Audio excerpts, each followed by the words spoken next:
Alright, you ready? Yeah.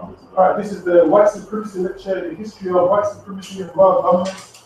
So we're going to show you how white supremacy affects black people and how it continues to affect black people. So there's a few slides in there. There's we're going to go through some history as well. Also, we're going to get some statistics, which is you can find out where we got it from the Guardian and whatnot. The research they've done, the research that they put together. And we're going to go through some of those as well in the next round. So this is white supremacy. White supremacy or white supremacism is a racist ideology centered upon the belief and the promotion of the belief that white people are superior in certain characteristics, traits, and attributes to people of other racial backgrounds, and that therefore white people should politically, economically, and socially rule. So that's what white supremacy is. Now, when you read all of that, this is exactly what white people do. So because they believe that we're superior and we're inferior, this is why instead of doing the work themselves, they put us on the slave ship to do the work. Everything else, they use us to do it. Everything, white people don't do anything. All they do is deliver everybody else and believe they should socially rule and economically rule. This is why they have the best jobs, the best cars, hire their own people, put their own people first. Because they understand that race is very important. And this is why we should understand that race is very important. We should understand that we need to, the way to beat white supremacy is black supremacy. Right. Meaning, we put our race first. Wow. If we enter in any leadership positions, we give our people jobs. We give our people. We basically what white people do, we do in reverse for our people. That's what we should do. But first of all, mindset. Exactly. We got to change the mindset. We got to think it's rubbish what we walk around with. It happens. We're going to get into mindset as well. The reason why our mindset is the way it is because of white supremacy as well. Because before white supremacy, our people, we could function together. We had brotherhood. We had some level of integrity. We had some level. We had a bit of freedom where we could deal with each other on a certain way, certain basis. But because of white supremacy, they just cut us all off from being a people, cut us off from dealing with each other, cut us off from loving one another. So the only way to come back and love each other is we have to start with black supremacy. Unity. First of all, unity. We got to think about stuff. Unity. First thing. Inferior, lower in rank. Now this is inferior, it means lower in rank. Now, white supremacy is teaching everybody else that they're lower in rank. So nowadays, this is what our women want: the blonde hair. Our women, our men want to behave like white people. Our women want to behave like white women. When our people get a bit of money, first thing they get is a white woman. It's because they believe it was inferior the whole time, and they believe the only thing that will put them on that kind of level is getting themselves a white woman or something white. Lower in rank, status, or quality. Lower in what? Rank, status, or quality. It says lower in rank, status, or quality. And also, we was told during slavery that we're 3/5 of a man. So this is where they made us believe in inferior. Till this day, our kids still believe the inferior. So it's for us as black people to teach our kids that they're beautiful and we're God's chosen people, and in honesty that we are superior to every other race on the face of the earth. It's for us to teach our kids that, because if we don't teach them, they're just going to believe that they're inferior. And before you know it, what's going to happen is they're going to grow us, they're going to get them a white man, white woman. Yeah, but first of all, we as men need to be back in the family. Because if we don't do this, right, no matter how we talk, we can bang our guns out. It's not going to work. But the system them have to also wake up too. I say that the cream is not in the cream. The chocolate is not in the cream. Meaning that the white man is not all what he makes out to be. Meaning that the white woman is not all what she makes out to be. Because you ever remember that through the car, all that was that baby? You ever hear it back like this? By Blondie. And there's a nice reggae beat going in the background. Because all that she wants and then that neighbor is a half caste. So he's with the black man now. So have to extract from the black man. So we have to change our mindset. So now, this is a spaceship. Now, because they thought we was inferior, this is what they done. They came to West Africa, sold us, swapped us for muskets and rum, took us to the Caribbean, put us on plantations to pick cotton, sugarcane and whatnot, and then all the money they made from the Caribbean, they took all of that money back to England, because the rich slave owners never set foot on the land of Jamaica. What they did is just had an overseer living in Jamaica, and they would send all the money back to England, and that's how England was built up during slavery by a people they looked at as inferior. Now, with slavery, when you look it up, a strong slave would pick a bale of cotton a day, which works out to 480 pounds. So, if you got one slave on your field, you pick 480 pounds of cotton. With a bale of cotton, you can make, I think it's about 1,500 t-shirts, about 2,000 pairs of cotton boxes and whatnot. So they would do all of that. You'd have the house slaves that would make make the shorts and whatnot.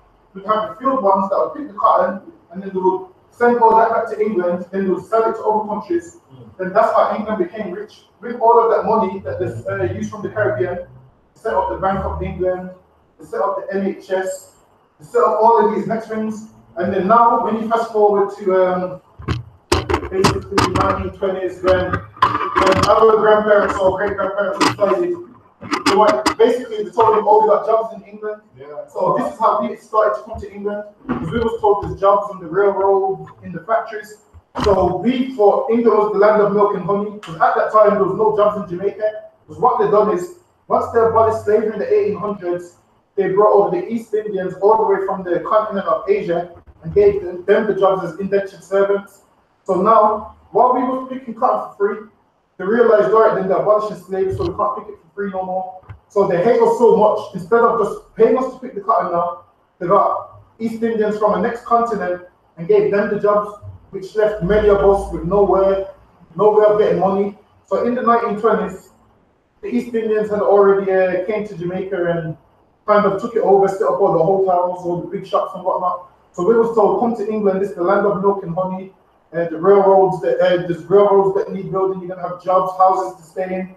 So it was like, okay, we're gonna go there. So we came here, believing this is the land of milk and honey, not knowing all our slave money, all the cotton we picked, built this whole country that we're in till today. So we came here, we didn't get no part of the country. Our people was paying more in rent. When you look at the Windrush book, it tells you that what a black family was paying to rent one room is more than a Caucasian family was paying for a 4-bedroom house. And it says that we was doing twice the amount of work as white people and getting paid 3 times as less. So people say, oh, so how come black people been here so long and ain't got nothing to show for it? The reason we don't have nothing to show for it is because it's not even. The money that we're making and the rent that we're paying, we're getting paid less and paying more in rent. Give me a second, bro. So we're getting paid less and we're paying more in rent.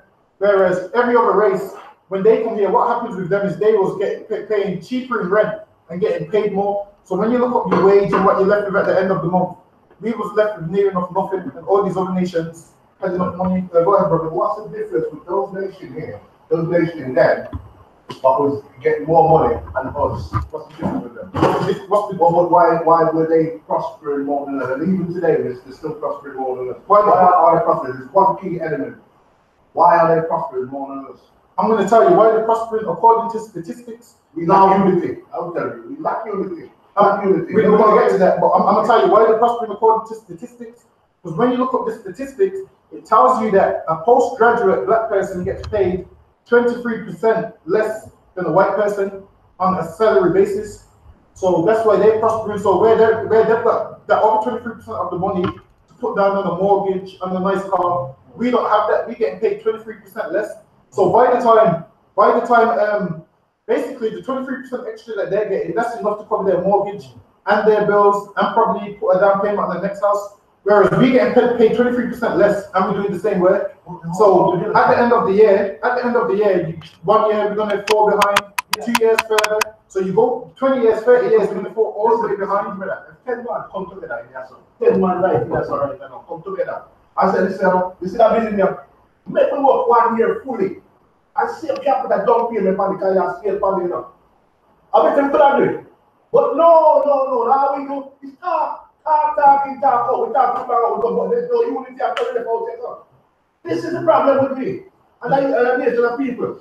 And that and this is what we built in the I.S.U.P.K. unity. brotherhood, and we do more than talking. We get things done. Yes, I know that. I know that. So I know that. I know that.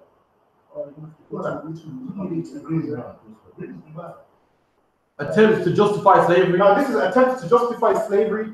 Now this is stuff which they use to justify slavery.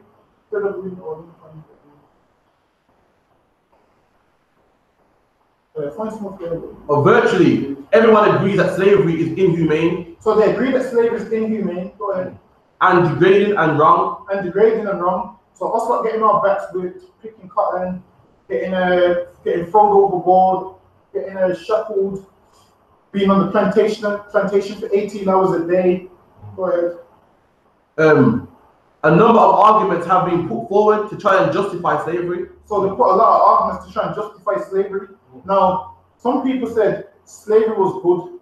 Some people said it was bad. Now we're going to get into some of those. Go ahead. Slavery is good for slaves. Slavery is what? Good for slaves. So they said slavery is good for slaves. Now we was the slaves getting our backs ripped and whatnot. So now they're saying that's good for us. Go ahead. This argument teaches that slaves lack the ability to run their own lives. And they said slaves lack the ability to run their own lives. Now, when you go back in time, before white people ever took us captives, we was living our own lives. We was running things good. We was running things good. We had great kings and everything. We had our kings, our prophets. We was rulers. We had King Solomon and so forth. We was living good.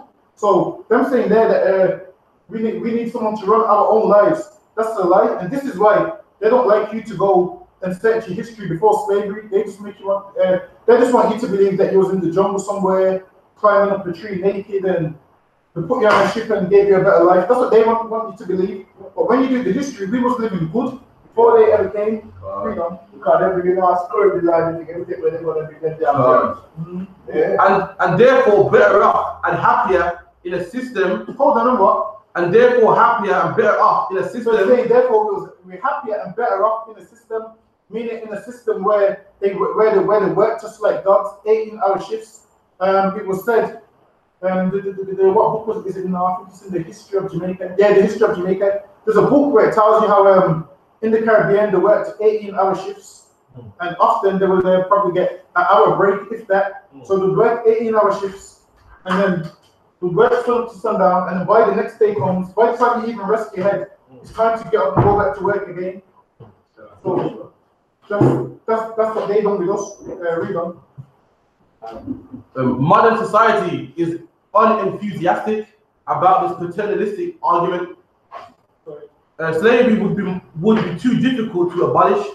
This probably is the reason why some cultures chose to tolerate slavery while trying to eradicate many of more cruel practices, but it is not a justification of slavery. So what they wanted to do was eradicate some of the cruel stuff they was doing, but they still wanted slaves, because obviously when you got slaves, things get done for free. It don't cost you anything.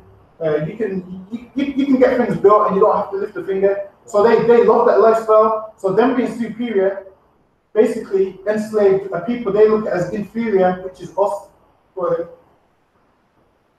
Slaves are essential to certain industries.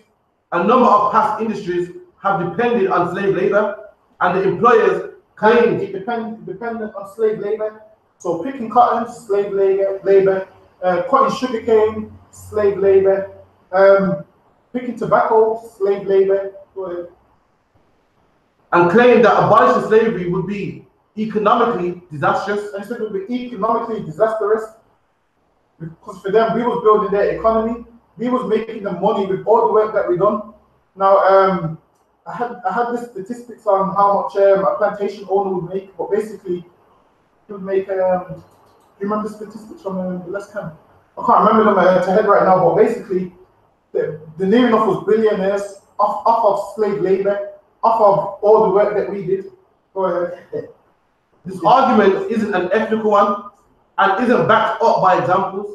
There is also a strong counter argument that the use of slave labor can force non-slave workers and businesses that don't use slavery out of business into a serious hardship. So it said if you don't use slaves, you could force a business out of what? A business that uses slaves out of business. So you could put a business, you could put a place out of business if they don't have no slaves.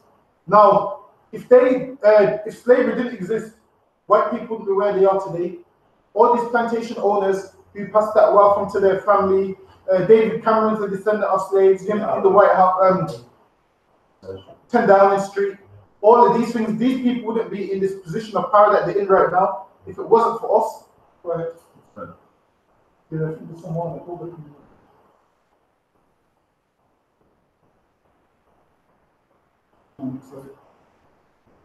This is a map of Britain, of Britain and America, where they have military bases. Now, this is a nation world, white supremacy and world dominance. The white man dominates the whole world because he's got military bases in other people's countries. He's in countries where he doesn't need to be. He's got military bases in Iraq, Afghanistan. Now, if they tried to put a military base in England right now, there's no way he would stand for it. So this man wants all the power. He wants to run the earth, and he dominates the earth, and he rules this whole world with a rod of iron. Meaning, this man kills who he wants to kill, goes to countries, tells them how they should run their country. He goes to certain places, kills their leaders if they ain't doing it how he wants them to do it. So this man right here, he dominates the whole world. He puts his flag everywhere. Every country he goes, he leaves his flag there. He puts Christianity everywhere he goes. He puts white Jesus everywhere he goes. And this is why all over the world you have white Jesus in El Salvador, white Jesus in Argentina. They got, I'm sure they got a Church of England in Jamaica and all these places. This man goes and he puts his flag there because he wants to dominate this whole world with his religion and run it the way he wants to run it. Next slide. Read this for me now. This is a scripture out of the Bible. Genesis 27:39. And Isaac, his father, answered and said unto him. Now this is Isaac giving Esau his blessing. Esau is the father of the white race. So this is Esau receiving his blessing. Go ahead. Behold, thy dwelling shall be the fatness of the earth. Thy dwelling shall what? Be the fatness of the earth. Thy dwelling shall be the fatness of the earth. And this is why the white man's in every land you see. This is why you have white people in South Africa. What's that Roman's name? Roman's name is Nolex. What's his name? Oscar something. Oscar something. Yeah, Oscar Pistorius or something. This is why white people are over there. This is why white people are all over the Caribbean. This is why white people are all over the whole earth, because their dwelling shall be the fatness of the earth. And the dew of heaven from above. And the dew of heaven from above. Go ahead. And by the sword shalt thou live. It says, and by the sword shalt thou live. So these people live by the sword. Anything they want, they kill to get it. This whole country was built up with rape, robbery, and murder, and blood. Every country where we are, it was built with rape, robbery, and murder. This man killed to get everything he has. And here it's telling you right now that this man shall live by the sword, and this is exactly how he lives. They shall die by the sword. Exactly, and he's going to die by the sword too. Die by the sword. Now here,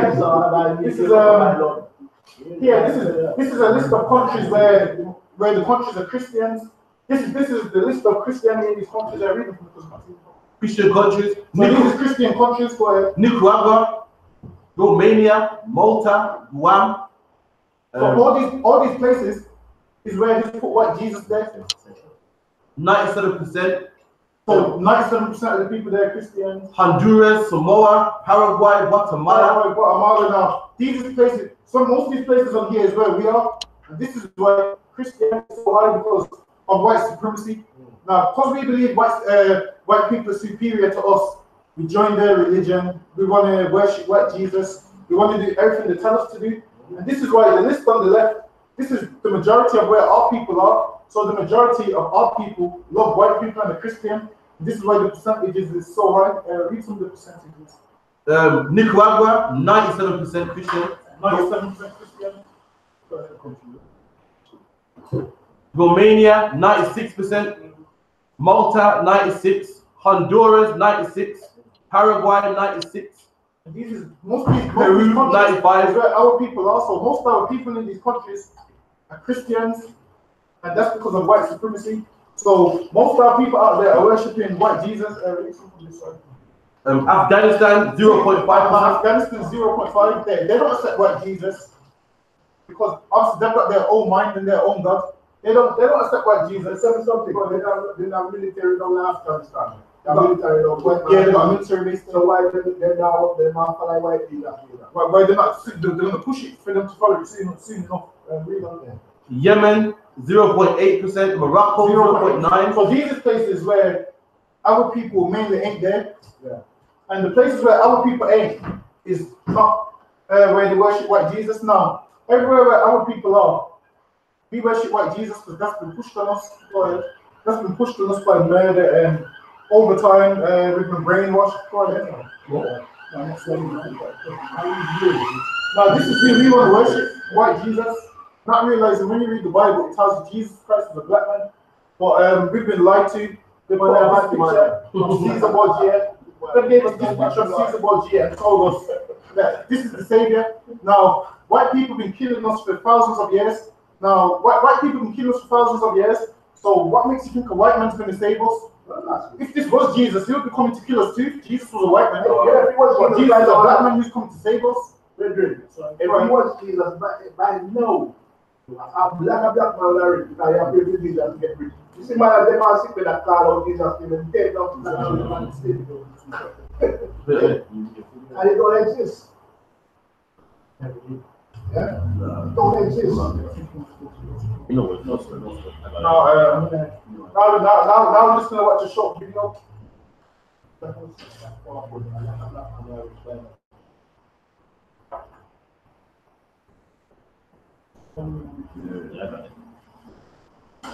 Which dog is the nice dog? I'll put it back in.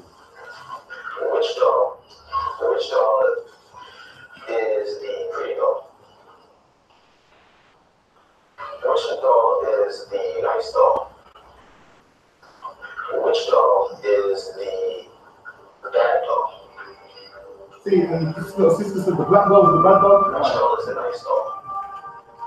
And the white is the nice dog. And why is that dog pretty?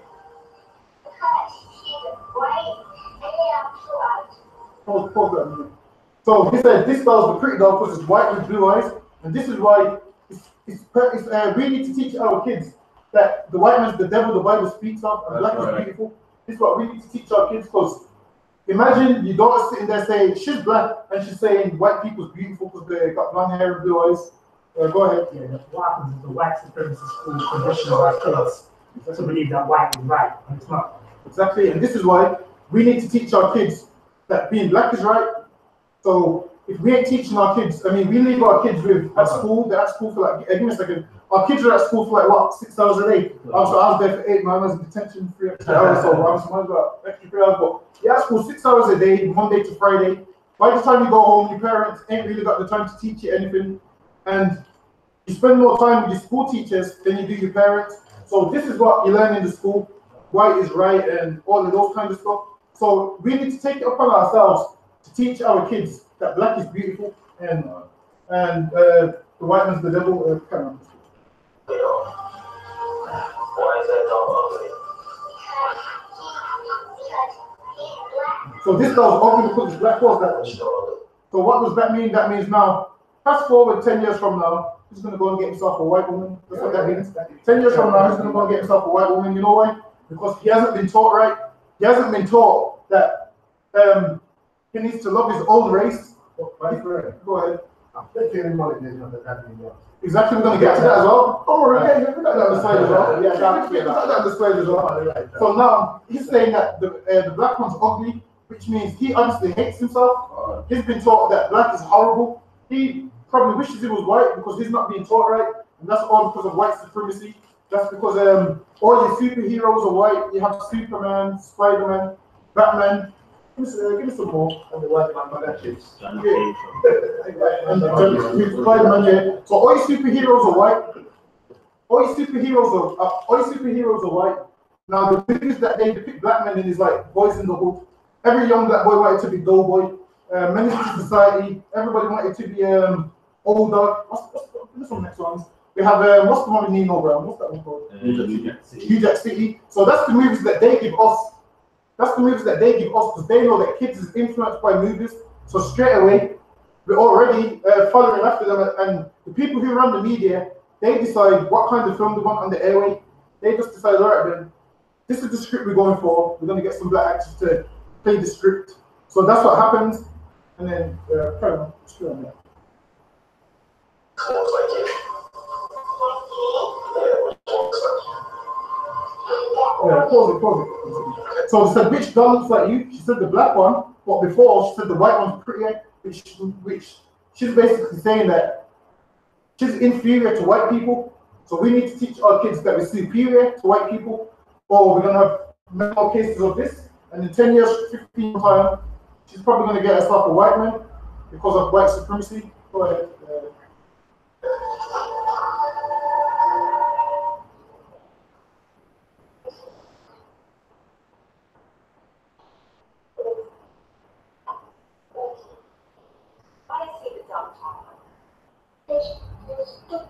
See, pause that.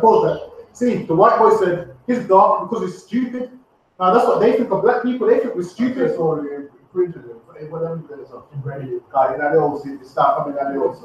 Like, this is how it goes. Everybody at home behind closed doors is racist, whether you do or not. Everybody that you work, every white person that you work with on the job, really, they call you a nigger wants to go home.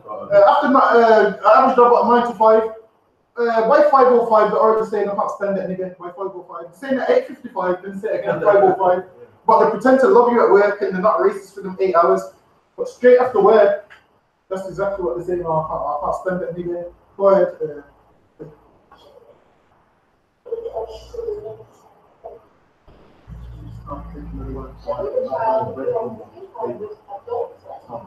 See, they said this. They said that child, that white child, has the color of skin that adults like. Not these adults in here. We don't like this.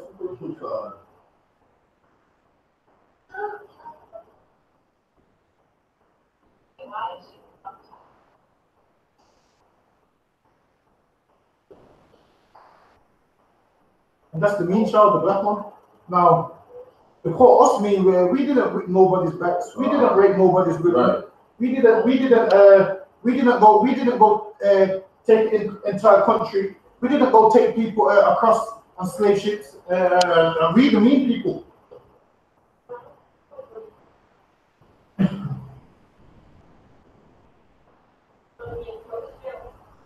And this was the ugly one.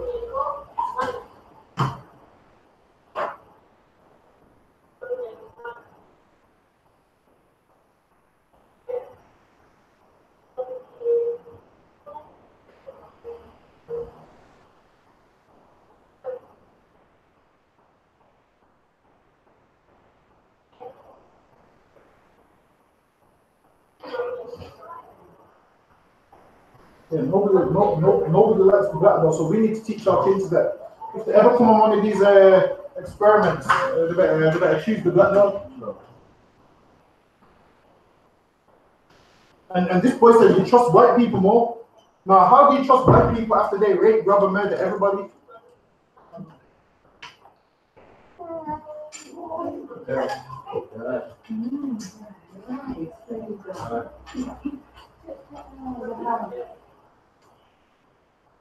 So all the kids so far said the black dog is ugly, the white dog is beautiful.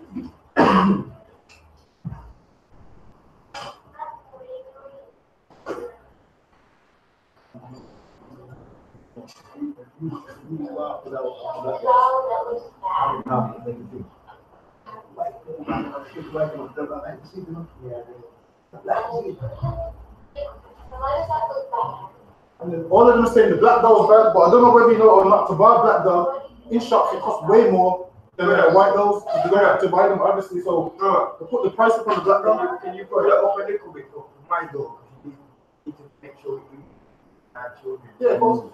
What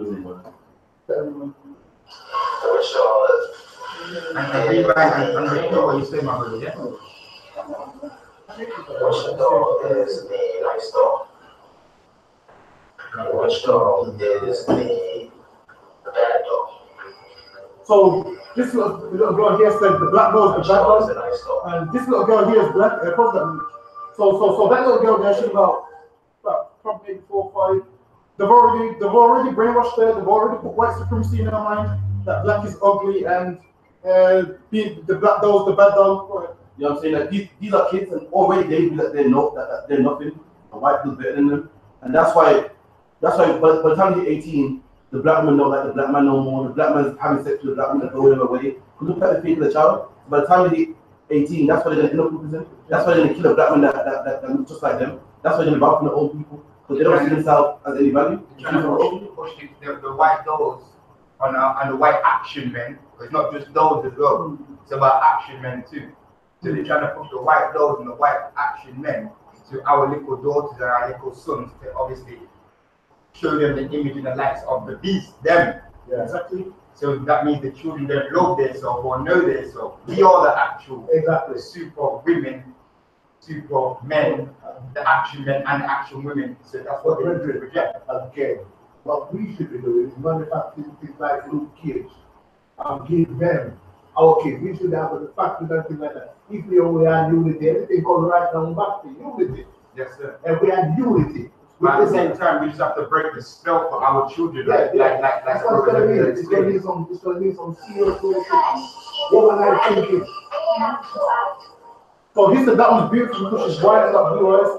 So we need to teach our kids that at home that black is beautiful. We need to teach them the history of where black people come from. Teach them the history of where white people come from. And then the same way white people are brainwashing our kids, we need to unbrainwash our kids and teach them to love blackness, and being black is beautiful. And being black is comes from God, and God made us black for a reason. And how we're better than everybody at everything else. How everything we do, sports-wise, rap, music, we're the best at everything. So this is what we need to teach our kids. So we need to teach our kids that the whiteness is the devil, and that blonde hair and blue eyes is nasty, and how the black girl is beautiful, and how the white girl is bad, and teach how white people are murderers, and the havoc they wreak on the face of the earth. We need to teach our kids. That's one question, sir. Right. What would you think of a sister that's been across the road to Bogosan, been in the on the plantation, right? Come back all broken down, want to come back into the black nation, want to proper so. What would you suggest? For a sister, when she's walking between the white man's gap, she's like, oh boss, oh book, right? The white man's like siphoned her out like a cup of drink, and I've got further use her. So she's coming all broken back down. Back into the black man's camp. Now what do you think the black man is trying to get the black man? So what would you do? You take her? But she's already been with Esau. They'll be messed up with Esau. They make a black man to straighten him out again. This is how it works. We follow the Bible, and a black man called Jesus Christ, he teaches forgiveness. So if anybody's done anything, as long as they repent and change, we forgive them, because we've done things wrong in the past. Christ died in order for us to come back into the fold. Yeah, what he also said, sir. He's not also said, when a woman lies down, for example, with certain type of men, you lie down with her, you lie down with the spirit of that man that you lie down with. But what's that with? They don't say that. That spirit comes on to you. You don't say that in the Bible, but this is what it is. We're here to fix people. Like Christ said he was sent for the sinners. Christ said he was sent for the sinners, same like us. We've come to fix people who are broken, who's done wrong, who's ready to change their life. So that's our mission. Our mission ain't to come and just look down on people. That's what the Pharisees did. Now, I get what you're saying, but I'm not about you. I'm just talking about in particular. Like, it's our job to fix black people. Yeah. We're out here to fix this whole nation. So whether someone's done something big or small, it's not our job to judge them. Like, we're not dealing with them. We're here to bring the whole nation back. So we're here to build the nation and fix the nation, no matter what we've done and so forth. Yeah. Right.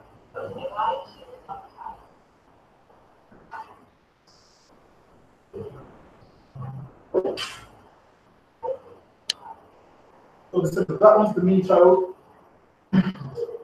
Bearing in mind, white people teach their children not to like black people. Yeah. But we teach our children to love everybody. So straight away we've already lost. We teach our children love everybody, whereas white people teach their children black people are slaves, they're good for nothing, they're niggers and whatnot. It's time we start to teach our kids the same. We need to teach our kids to stay away from white people. White man's the devil. Love yourself first and only love your race. That's what we need to teach. We need to teach our kids only love your own race. Your race is beautiful. That's what we need to teach our kids. Because while we're sleeping on the job, white people ain't sleeping on the job. And this is why these white people know. Well, this is why these white people, kids know the black dog's the ugly dog, the black dog's the mean one. Bear in mind, this is a dog that doesn't move, don't talk, don't do anything. But they can look at it by color and be like, this one's ugly, this one's mean, and whatnot. Because white people are teaching their kids at home these things. So it's only right we teach our kids at home. Next slide. So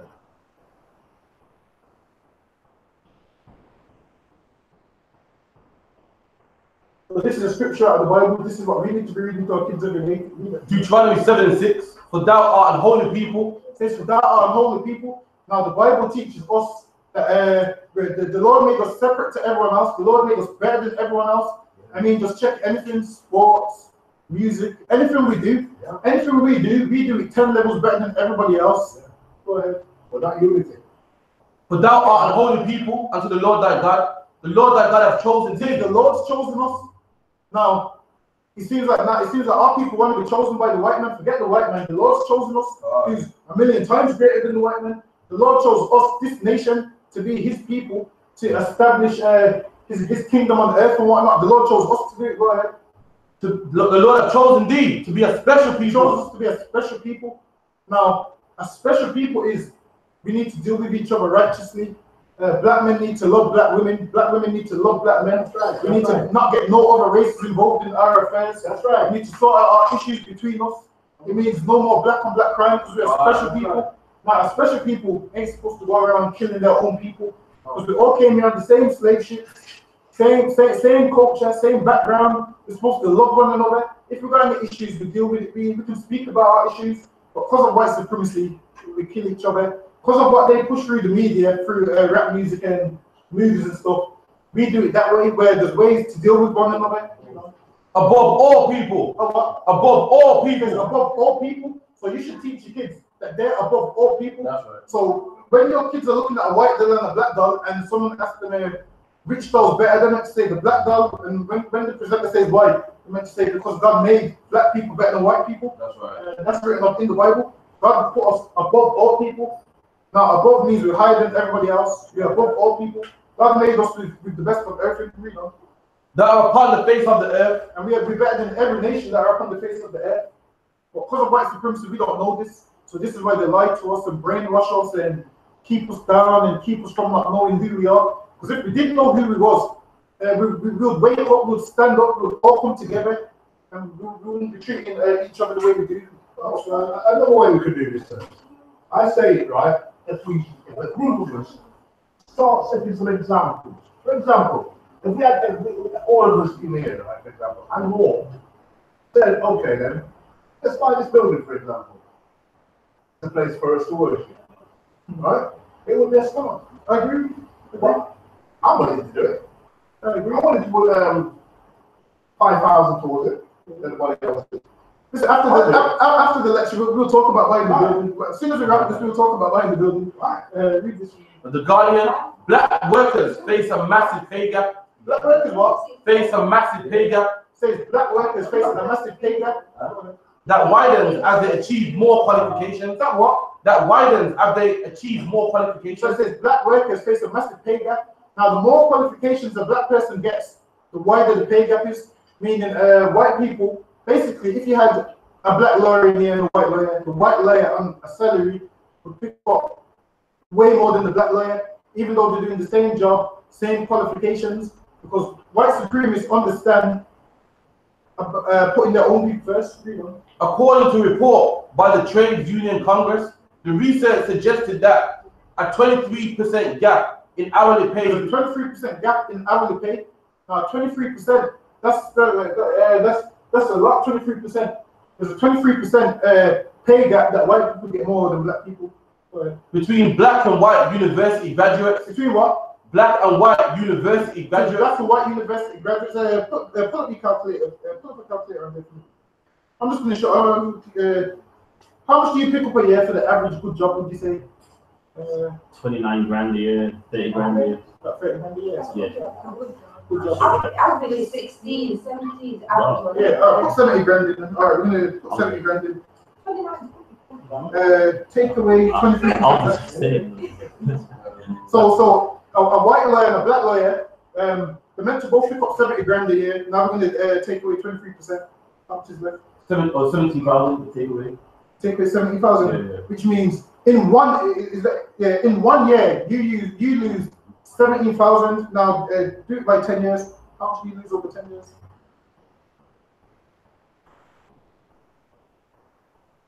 10 years, right? Yeah. 175,000. 100 and what? 75. So over 10 years, 175. So over 10 years, you are doing the same job as this white person, and you're getting paid 175,000 less. Now, do you know what you could do with 175,000? You could buy a house for that much.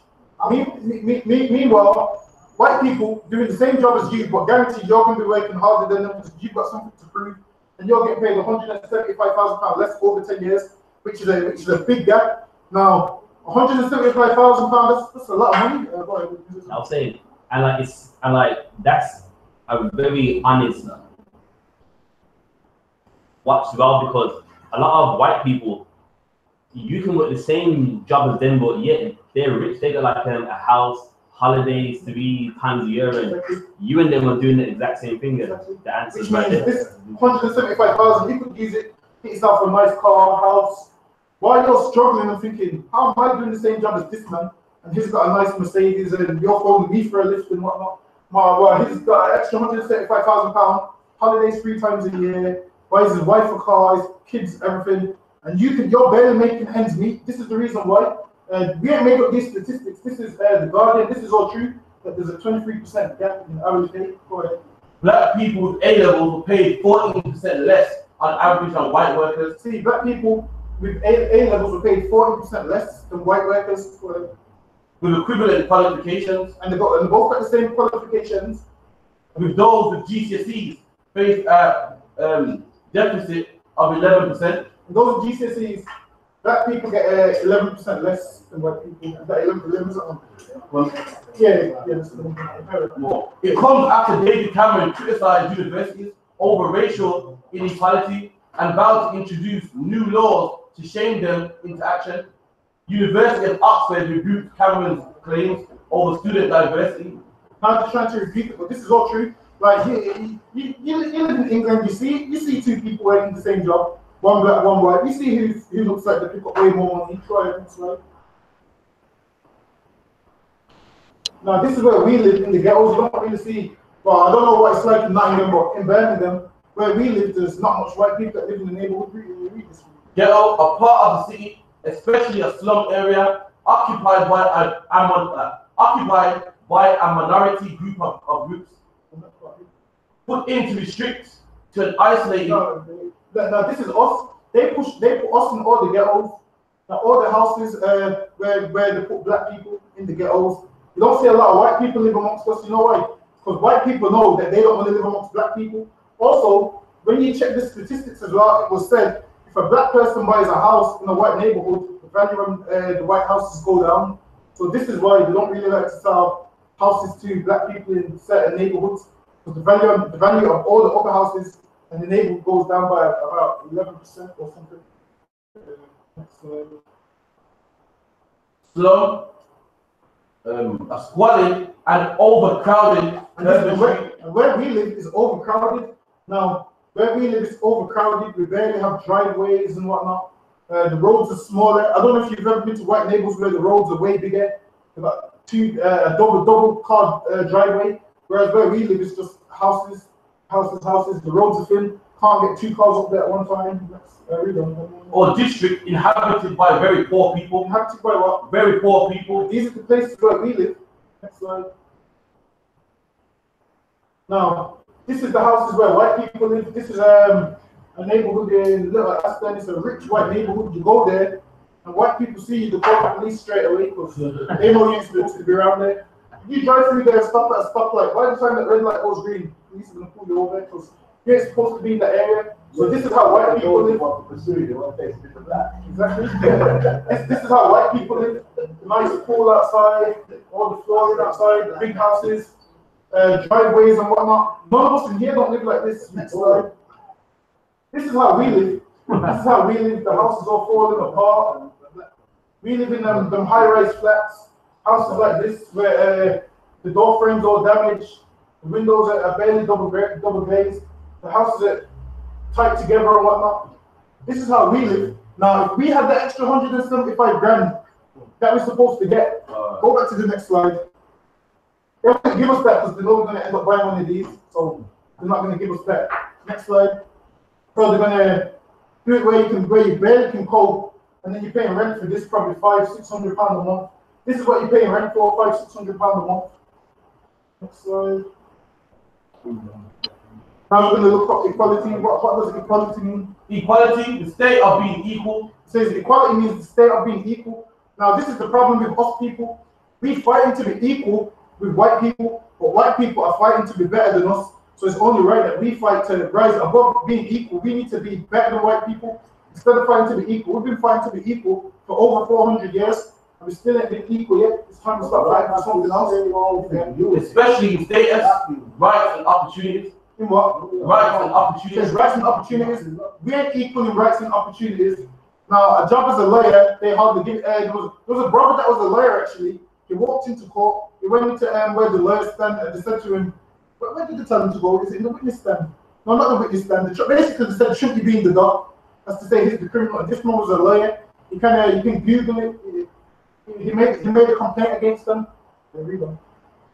And a symbolic expression of the fact that two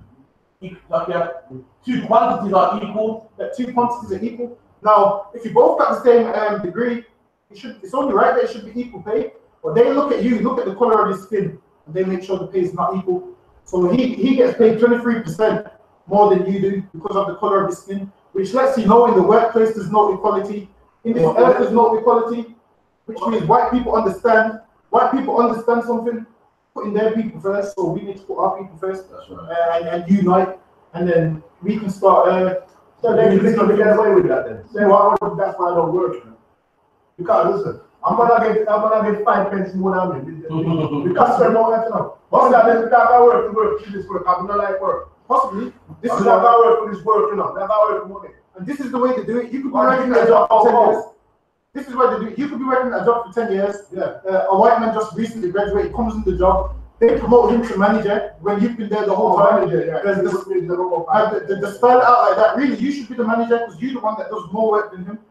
But they're not going to promote you to manager because your face don't fit. That's why they never good niggas. Exactly. And even then, even if you're a good nigga, you still get 23% less because of the color of the skin. Now this says one label controls almost all of hip hop. So one label, meaning there's two labels. You got Sony Music and the Warner Brothers. They control all the music you see on the airways. So when you think you're listening to Beyonce, really you're listening to these Jewish Warner Brothers when that's the vibration they want to push at that time. So if they want black women to kick black men out of the house to get Beyonce to make a song irreplaceable. So before you know it, you come home, black men's at the door, the locks have been changed because of who controls the music industry. Now people think Jay-Z runs labels like Rockefeller and whatnot. All these labels is just smaller fractions of two big labels. They either all descend from the Sony Music Group or the Warner Brothers. So they are overall, they decide what music they want to come out at the time. So now they can decide what rappers to start talking about sipping lean and whatnot. And then now what happens? All the kids start mixing codeine and Sprite and whatnot. Because that's the vibration that they want to push. You think that's what the rappers rapping about, but the labels tell them what songs they can and can't put out. And once they go against it, obviously their record sales drop. So these people control the media, what goes in the air. It's the same with Clive Davis and Atlantic Records. He's doing the same thing.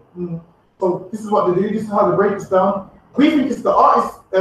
We think it's Beyonce writing all these songs about and all these independent women songs and whatnot. And really, it's the man above. It's the man above her that is telling her, "I want this kind of song and whatnot." Next line.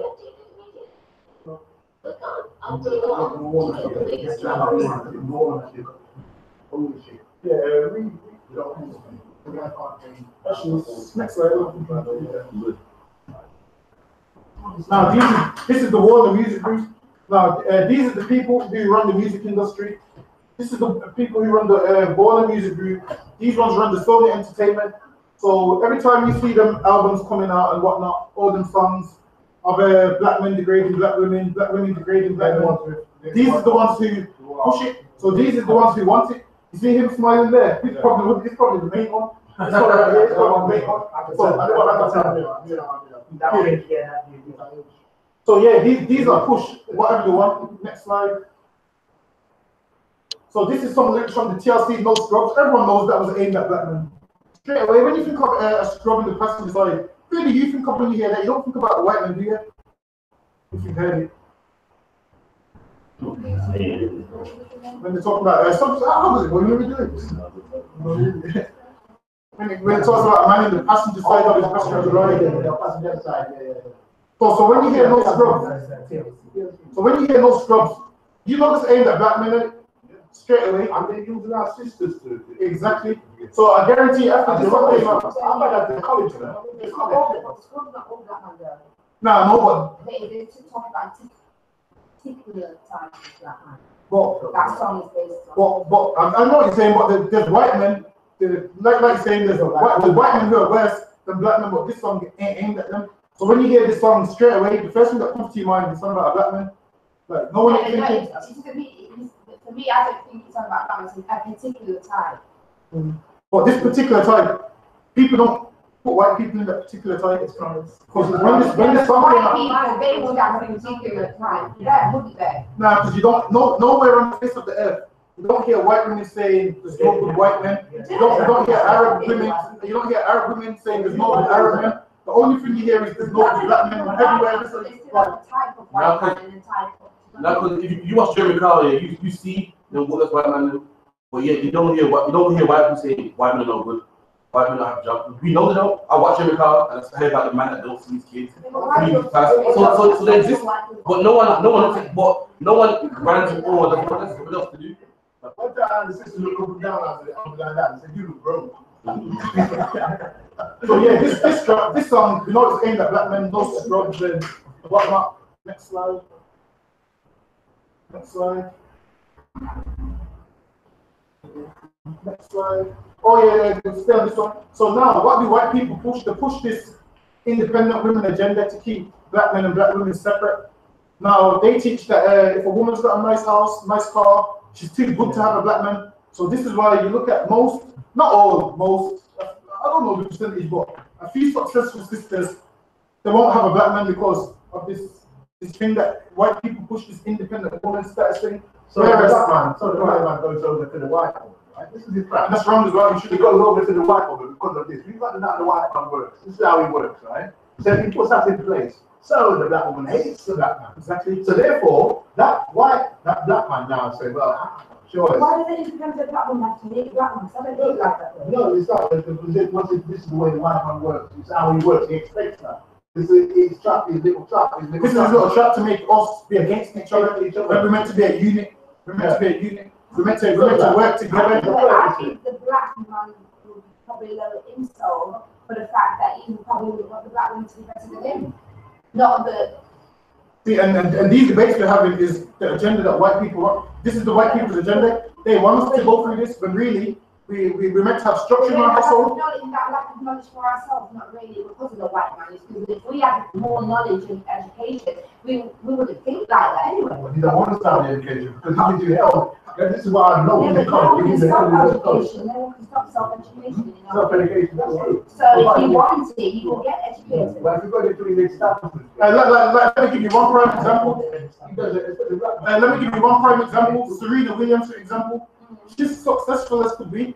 Where she gone and got a white man? Why is that? Because she's up there in the elite. She's part of the elite. So as the elite, their money goes back into the white system. So whether you're a rich black man, you marry a white woman, and if you're a rich white black woman, you marry white. And that's part of what she's gone into. But we need to break the cycle and have black women marrying black men and black men marrying black women. Into something, she gets paid to do that. She gets paid to marry a white man. It's her job to make it look like it's nice to marry a white man. But Serena, so she could have got a black man, but Serena said that, remember Serena said that black men are little boys. So Serena Williams said black men are little boys. That's what Serena Williams said. Something from where she said black men. Serena Williams said black men are little boys.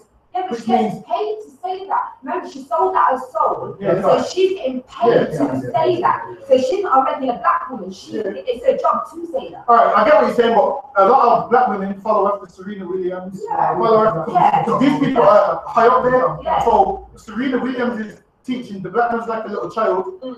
These young black girls growing up that don't know any better are not going to want a black man because the black man's like a little child according to Serena Williams. So this is what they do. This is what the bedroom. That's right, the bedroom thing. The bedroom fix up. The end of the place, the last place is the bedroom fix them. And then fix them up damn good that bedroom. Read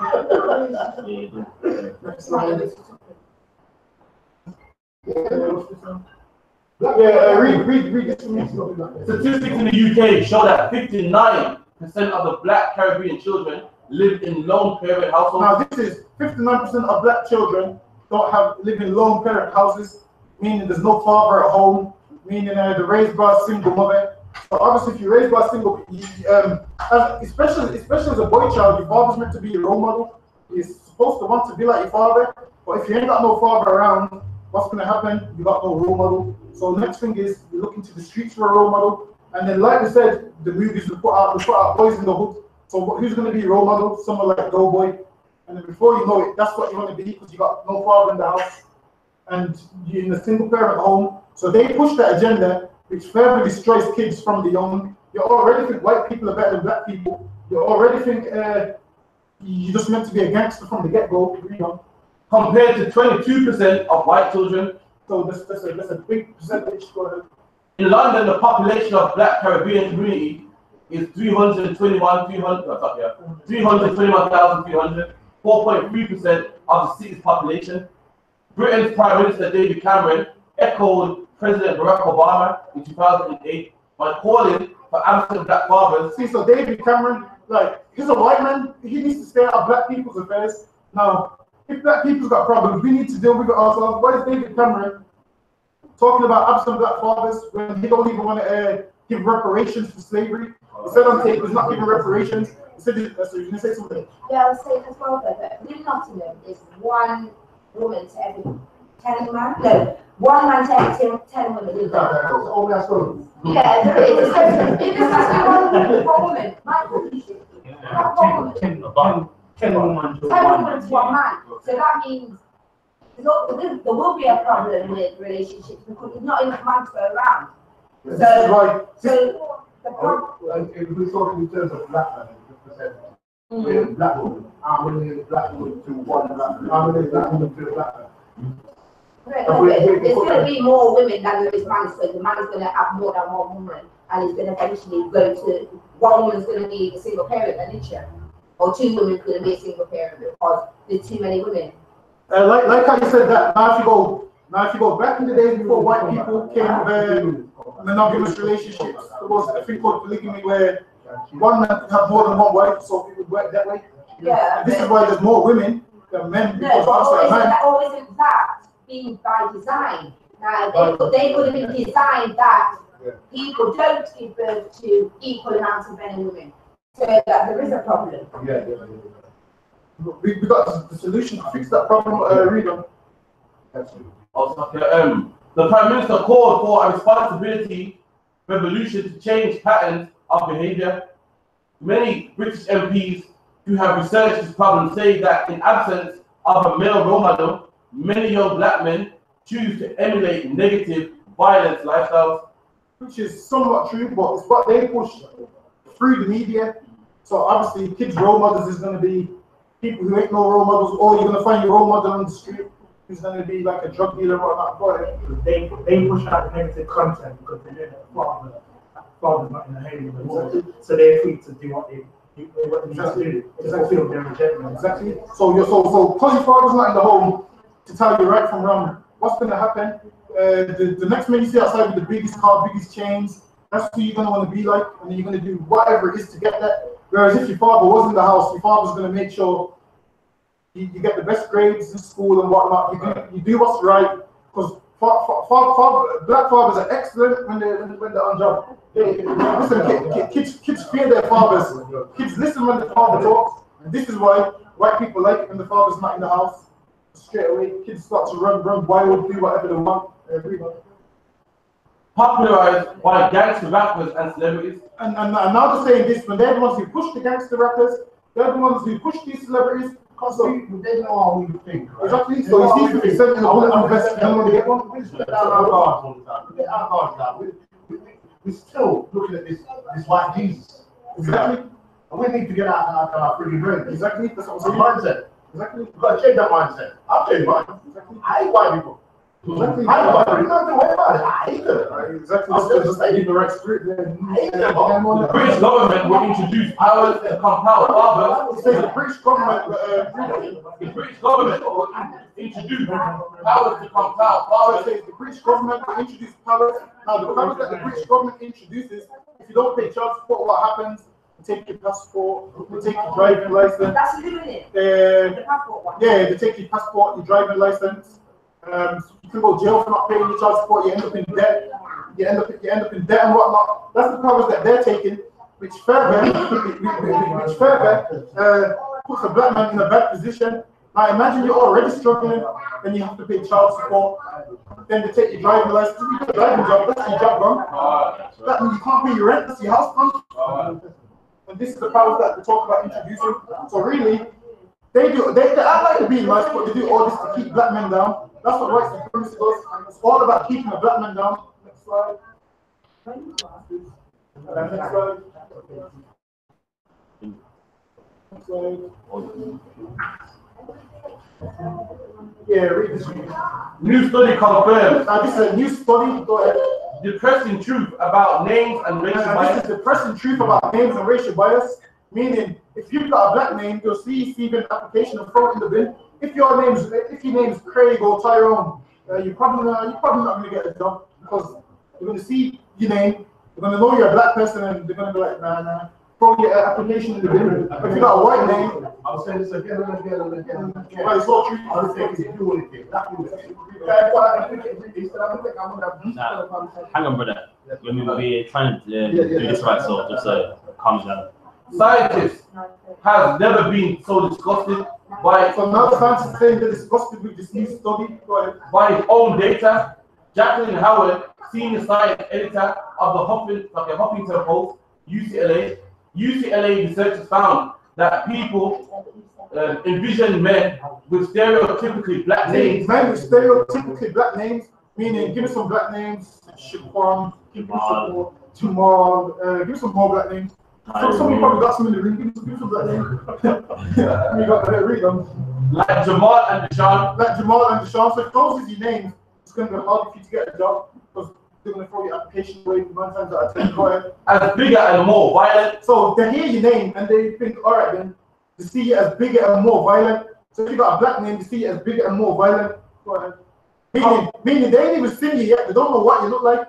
They've just seen your name and they assume that you're violent.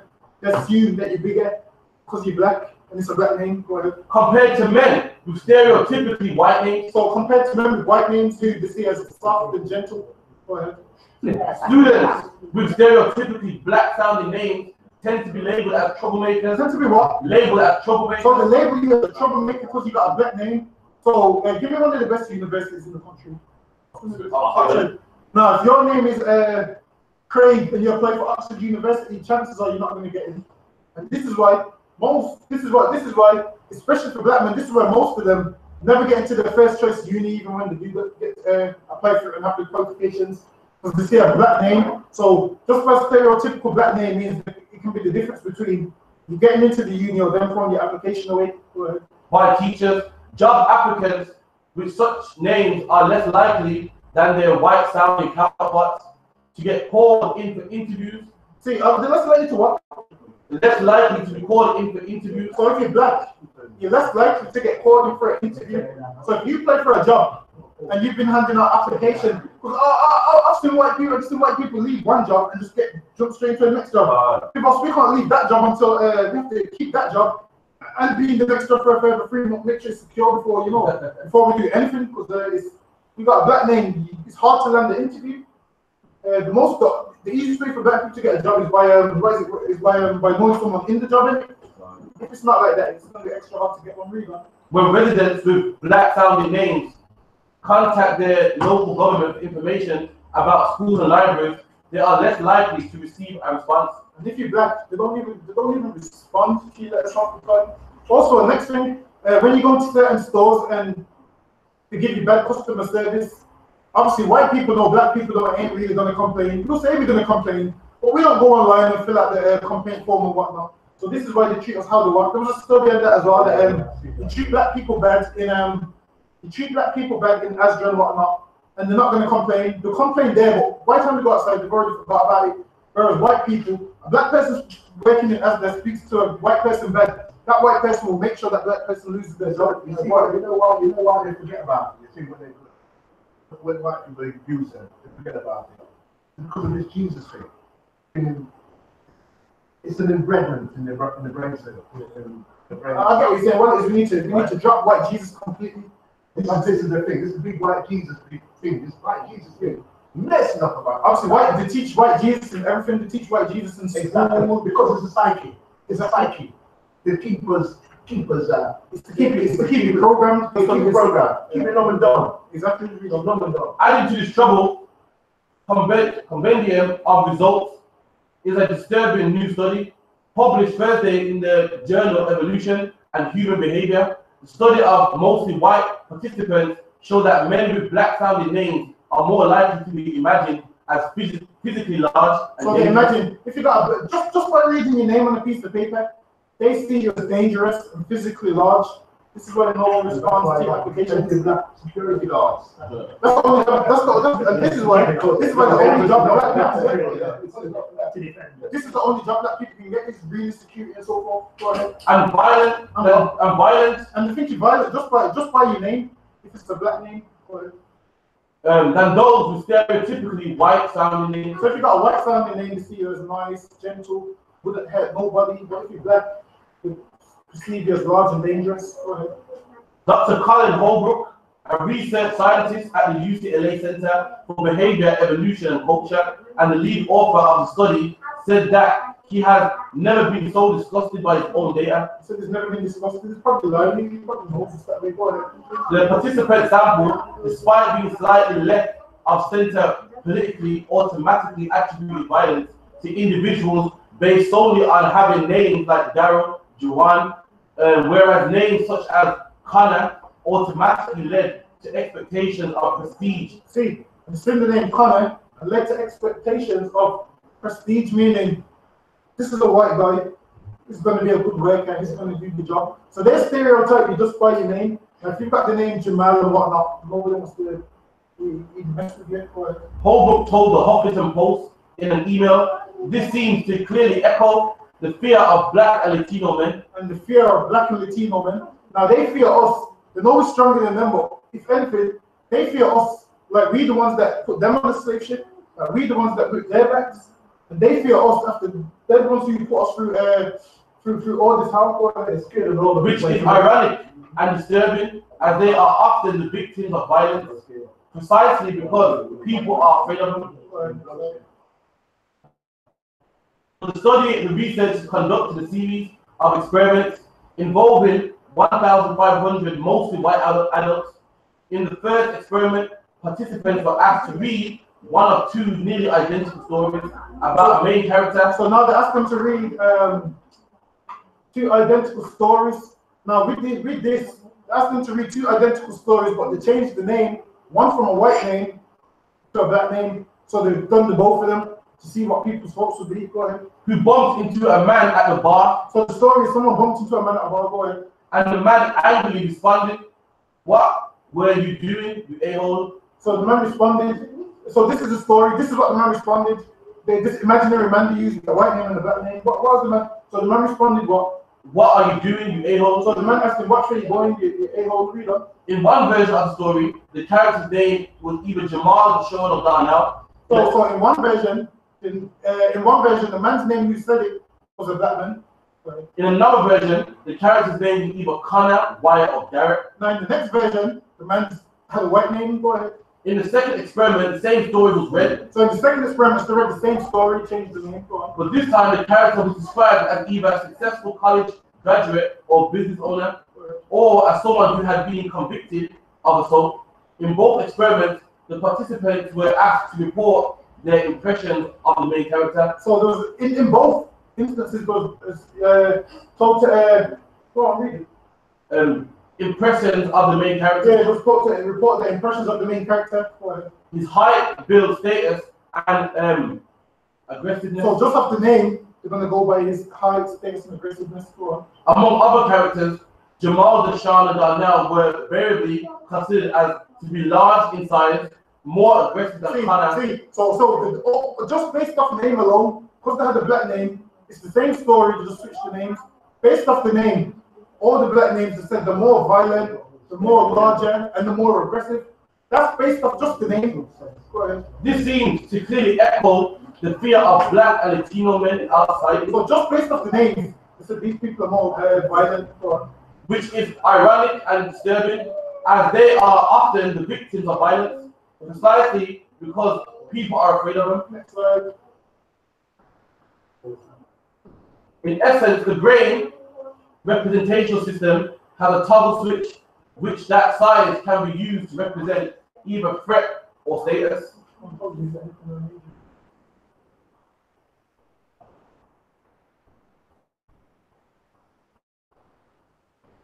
Okay. In fact, the larger in size, black sounding character was imagined to be the lower. See, now the black sounding character, they imagined him to be lower. So the lower was imagined financial success and social status. Yeah, of course. He was also deemed to be more violent. He was deemed to be more violent. In contrast for characters with white sounding So he names. was deemed to be more violent than characters with white sounding names.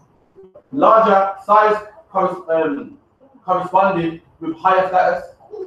The surprising finding was the difference between the white and black characters with respect to violence and status.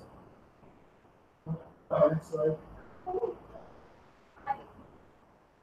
Next slide. Now this is one of the World Wars. Yeah, this is World War I, where they got obviously black people to fight in World War. So this is what happened during World War. They got our people from overseas and said, listen, fight for Britain in this army. We'll give you a citizenship.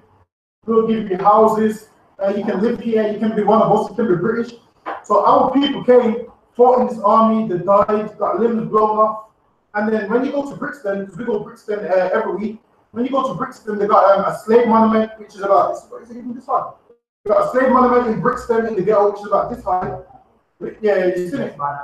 Yeah, see it.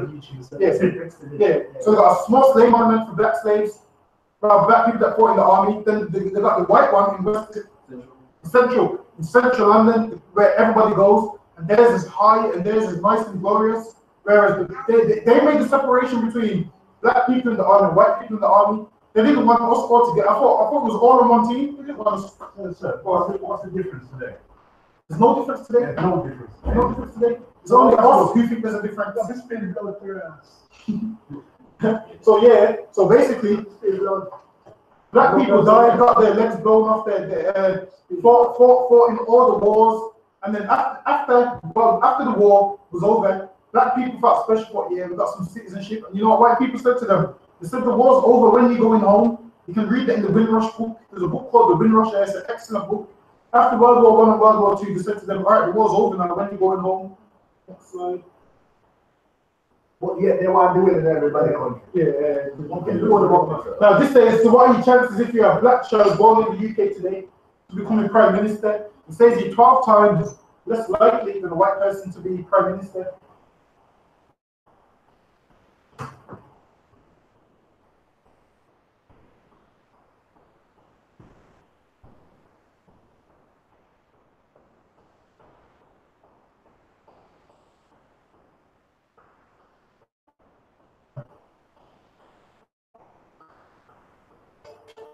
See, based on prime ministers, the ideal path is to be white. All these prime ministers have been white. Go on. Go to a private school. Obviously, straight away we can't already go because we can't afford private school. Private schools are expensive. This is why they make it. Exactly. You have to go to a good uni. To make sure that black people. Exactly. To make sure black people go to public school. See, black, you're more likely to grow up in a poor household, which means obviously you can't go to public school. 45% of black children are growing up in poverty. What was that mean? So right about there, already you can't be Prime Minister because you can't go to private school, you can't go to Oxford University because your parents can't afford it because you're growing up in poverty. So they've got the system set up as to where you'll never be Prime Minister. Go ahead. Sorry, until we have all these meetings, and after these meetings, we have some media. solution.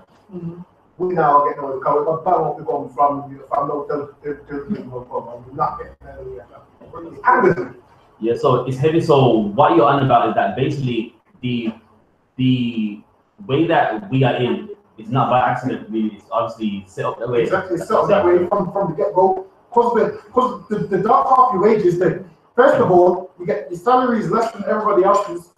You can't afford to send your kids to private school, which means you can't afford, your kid ain't going to get into Oxford University. From they're a baby, they've already been disqualified from becoming Prime Minister based off you being poor alone.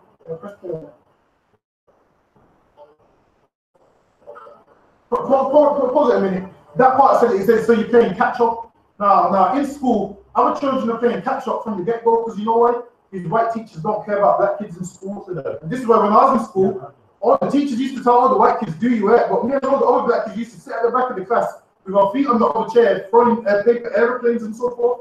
Teacher didn't give a damn because obviously they don't care about black kids. I went to school, I moved myself from there. Yeah, it's fine. Now I went to school, I've witnessed this with my own eyes. There's this backward Sally, backward Sally. She don't stand like ratchet. Right? And then the black kid, the guy says he's right to know. Put up her hand enough. I put up her hand. The teacher, the only the teacher talk, can't say on a Sunday. What she do is have a nice Sunday roast in the country. And that's where she lives. And she ignored the young black girl. But no, you see what happens when it comes to students, when it comes to parents' evening, right? They said, oh, like the black girl ran in, Jamie. Oh, Jamie, she's all right, but she could do with paying more attention to her work. Well, really, she put her hands in the classroom. And my son used to come out to me and tell me that teachers used to that teachers all report him as if he's being wild and unruly. But when I see it for myself in the classroom, all these teachers are, right? That's why man not forget them. That's why man not forget them, but not forget them. They're white man. Man not forget them, black man not forget them. So listen, go back 1 second. Pause that a minute. So he says the poorest kids' vocabulary can lag more than the year behind rough children at their age. So when you both at the same age, you're on that level, and white people are on this level, and they just keep rising because the schooling system is set up for white people, it's not set up for us. We just go there by default. That's it. We just go there by default, but they don't care whether your maths is good. They don't spend no extra time with you or nothing. At my parents' evening, the teacher used to say to my mom, "Oh, he could be better at such and such." And then she would say to the white parents, "Yeah, we do extra classes and whatnot." How to say it to the black kids because the system set up for you to fail. Can I say something? Go ahead. And correct me if I'm wrong, Michael. Isn't it true that a lot of black kids go into school academically more brighter than white kids anyway? Yeah, when you first start. Yeah. When they first start school, and obviously with the system I run, but then isn't that also for us parents to try and keep on top of that as well? Exactly. So this is why we need to teach our kids as well. So with this vocabulary thing here, to me, that's what eventually if we see what's happening there, it's for us to turn around and do more with that. Yeah, exactly. And also break the little slang. Because that was my children. Yeah, that's what they're talking about. The vocabulary there, obviously what they're saying is black kids don't talk like white kids. And really, obviously we've got our own culture and own style, so we're going to talk how we're going to talk. So yeah, like white people make you think if you talk black, you're not talking right. So people, like when a black man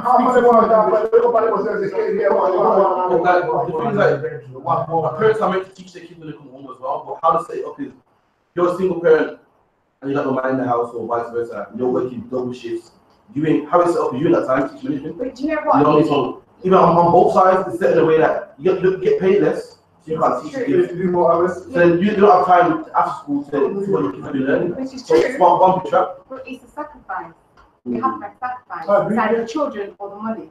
So it's one or the other. So this is what I've had to turn around and do and think my kids have to converse. So I have to keep them at a level, like an academic level, so they can go through school. So like I said, so that slip doesn't happen. I agree with that. So like I said, yes, I do believe that's right, but we have to make the difference. Yeah, we have to teach our kids. Yeah. After school, we've got loads of bright brothers and sisters, what leads out of these classrooms, and they're all listen. And then what they're going to do is have after school. What we're going to do is students right Indian man. That would Indian. Go ahead. Yeah, what is my problem? We need to form our own schools and our own universities. So our kids are getting taught by white supremacists. Exactly. Right now, white supremacists. Right now, we need after school. We have to teach the white supremacists after school. Yeah, it's true. We need after school now. So after school now. Then I said it, we need to get involved with our kids. Right, after school. We have to So only 4% of black students get free A levels. If I want to teach them what So here it says only 4% of black students get free A levels to get to a top university. Only 4%. Now, like the sister said, obviously we taught our kids at home, spent loads of time with them. But how it works out is everyone knows what it's like in a black household. You're tired. If as parents, you're tired, work all day, come home, kids have their dinner. Everyone's probably getting ready for bed about 8, 9 o'clock. The kids got to be in school the next day. So how it works out is the kids is only learning at school because obviously we ain't teaching them at home. So it's our job to teach them at home because white supremacists, easy teachers and so forth. They ain't going to teach black kids what they need to be teaching. We're going to back to the kids. Exactly. I've seen that. It's going to realize. Same like we have schools and white people there to teach them. Now 10% of white people get A levels. That's what we're doing.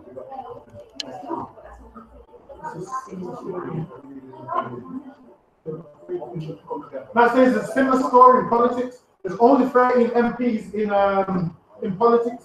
There's only 13 black people in politics. 13 out of 650. You see that? So really, do you really think these 13 people have a say in what goes on? They don't have no say. Straight away, they're probably less than 1% of the votes when you add it all up.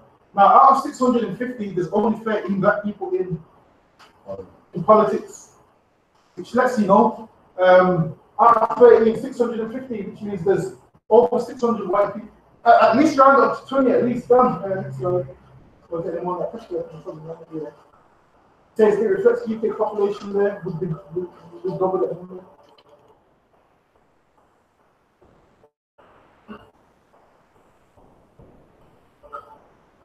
So for a black person to become is 1 in 17 million for a black child to become the prime minister, which means basically you got no chance. 1 in 17 million means don't even waste your time trying. Basically, that's what that means. Next, I see right around the only screen. For a white child, it's 1 in 1.4 million, which means a white child got way better chance than prime minister.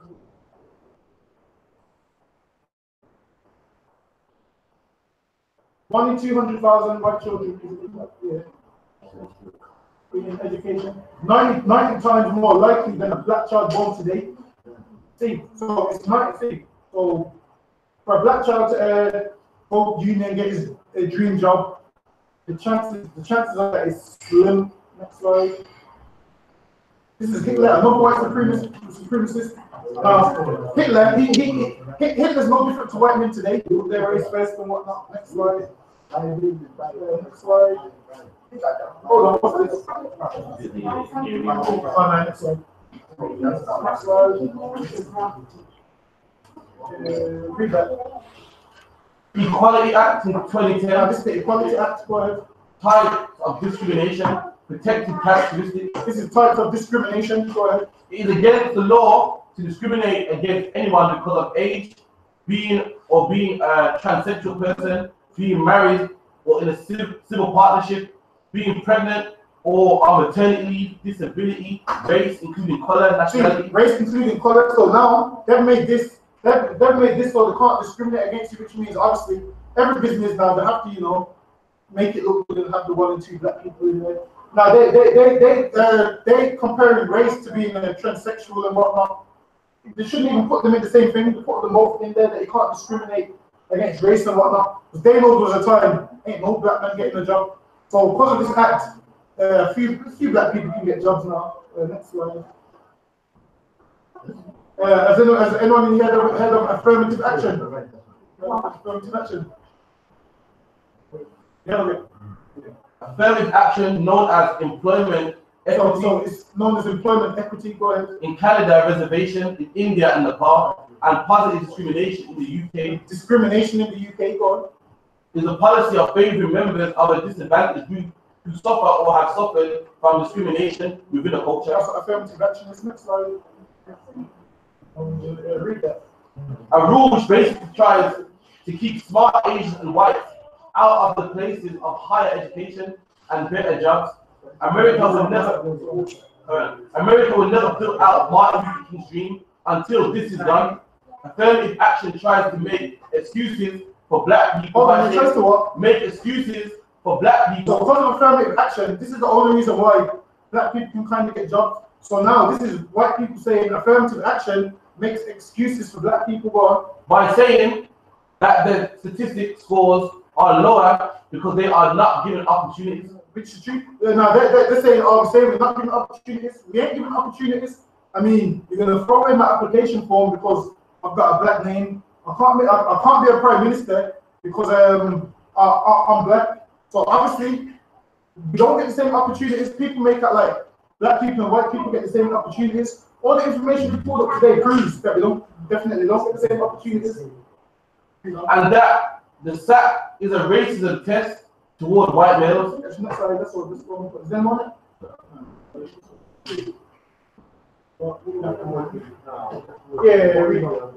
Race variation in jail sentences. Now, even when you look at jail sentencing, I commit the same crime as a white person. I go to jail for twice as long as they do, or 3 times as long as they do. Offenders from ethnic minorities are more likely than their white counterparts to be sentenced to prison. So it says black people, ethnic minorities meaning black people, are more likely to be sentenced to jail than their white counterparts. Now, when you look up the news again, back to slavery, it's direct slavery. James again, so when you look, I don't know if you got the Birmingham Mail and probably the Nottingham Mail up here. When you look at the amount of people that go to jail, when white people and black people do the same crime, black people go jail for longer than white people. Whereas you see, black people are going jail. Black people are going jail for manslaughter for longer than white people who are going to jail for murder. Free slave labor. Prison for certain categories of crimes, according to an analyst of more than 1 million court records. Check this over 1 million court records. The study carried out by The Guardian found black offenders were 44% more likely than white offenders to be sentenced to prison. So black people are more likely to go to jail than white people, even if you commit the same crime. For driving offenses. For what? For driving offenses. Driving offenses. They send us to jail. Meanwhile, white people joyride, knock people over, drink drive, and they get a suspended sentence. Make a black man do that, he's going to jail. 38% more likely to be imprisoned for public disorder or possession of a weapon. See, and 38% more likely. Next slide. Stay there. Now this is this man's name is Walter Scott. This was one of the British lieutenants from Jamaica who was in the army. You can't even find that much info on him. Whereas other white veterans, you can find a ton of stuff about them. This man you can't find too much about, but his name was Walter Scott. I think his name was Walter Tull. That's it, not Walter Scott. Walter Tull. Yeah, just look him up. It was a black lieutenant that was a rise to the ranks of sergeant. I'm sure he was probably the first black sergeant and whatnot. Next slide. I just wanted to bring him up because obviously he fought in the army, he died and so forth. So what position did he play in the army? He made it to the ranks of lieutenant or sergeant, so he made it quite high up. And nobody, you see, that's a lot of people. Exactly, because black people don't really know. So he was over. He made it over white people and whatnot. And also in the army, another thing, because white people that was like, I'm not taking orders from a black sergeant. This is what they used to say in times of World War I. Or I'm not taking orders from a what's it called? So yeah, that's what they used to say. My brothers, we have so much handful of warning throws at us, and we can't see yet, still can't see. That's the only way forward is our own. Exactly. It's our own. That's if we come and do something else. This is the Windrush book. This is a good book to get because it gives you stories of Jamaicans when they first came to England, of how they couldn't rent houses, of how they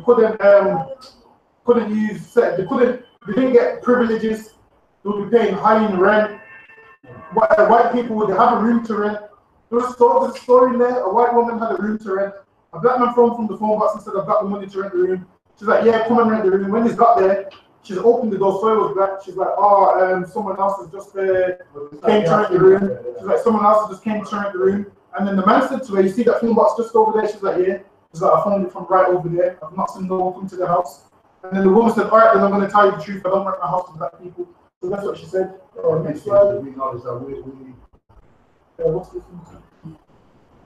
Oh yeah, read. This is the war part. Read it. But the only thing after the war finished. So this is in the Windrush book. After the war finished, go on. After the war finished, and people see us. So after the war finished, white people saw black people. Go on. The first thing they'll ask you, when are you going back to your own country? And he said, when are you going back to your own country? These people was promised, come and fight for Britain, you can get British citizenship. And now they're saying, when are you going back to your own country? Even just the other day with the Windrush scandal, when they came, the last all the passports and all the information, wanting to send them back. Nothing can change. They still don't want to see it. Go on, you know.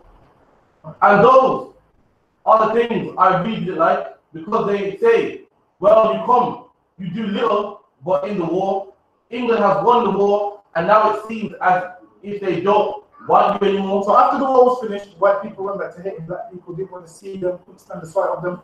But while the war was on, because they know that we're strong and we know what we're doing and whatnot, they used us fighting in World War I, World War II, people dying and whatnot. And then after that, they're like, all right, go to your own countries. And then that's too much. That's it. Next slide. There we go. Now, this is how home ownership keeps blacks poorer than whites. How home ownership keeps black poorer than whites. Those conclusions are supported by a larger body of research. Put simply, the market penalizes integration. The higher the percentage of blacks in the neighborhood, the less the home is worth. So the higher the percentage of blacks in the neighborhood, the less the home is worth. Now, give me a nice white area in Nottingham. If all of us moved in different houses on Westbridge now, all those white, the value of the houses will go down. To be fair, the only problem even sell us. If all of us marched up to Westbridge now to buy a house, all of us might be one each. The problem wouldn't sell us because the houses on the other, what's it called? The value will go down. You know how much people that live in Westbridge, black people. You know what I'm saying? So the value of the houses go down wherever black people go. And this is why the houses where we live, the worth near enough nothing, the areas run down. Like I used to work in a white neighborhood, so I used to work nights, used to see the white people come out with the van and water the grass and the plants. When's the last time you seen them water the plants in your neighborhood? Every day? Yes. Serious? What neighborhood do you live in Westbridge? There's something always out there watering over every group. Oh no, I'm on about the government actually coming in a van and watering the plants. Did they even do that in Westbridge? Also, white neighborhoods, the bin men come every 2 days. Round by ours, it's once every 2 weeks.